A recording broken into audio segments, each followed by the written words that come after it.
வணக்கம் உறவுகளே, நான் உங்கள் டாஸ் பாய் ஜானி. ரீசெண்டாக இன்ஸ்டாவில் வந்து ஒரு வீடியோ ஒன்று பார்த்தேன். அஜித் அவர்கள் வந்து ஆடி காரில் 240 ஸ்பீட் போயிருக்காரு. அது இந்தியாவில் தான் ஓட்டினார்.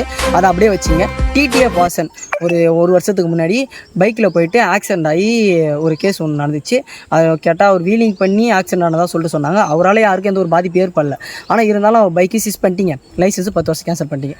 சரி ஓகேன்னு அவர் விட்டுட்டு காருக்கு போனார். காரில் வந்து ஸ்பீக்கரில் ஃபோன் பேசினா டிரைவிங் பண்ணி கேஸ் போட்டிங்க. முதல்ல ஸ்பீக்கரில் ஃபோன் பேசினா நீங்கள் பெனால்ட்டி மட்டும் தான் போடணும். கேஸே போடுறது தப்பு.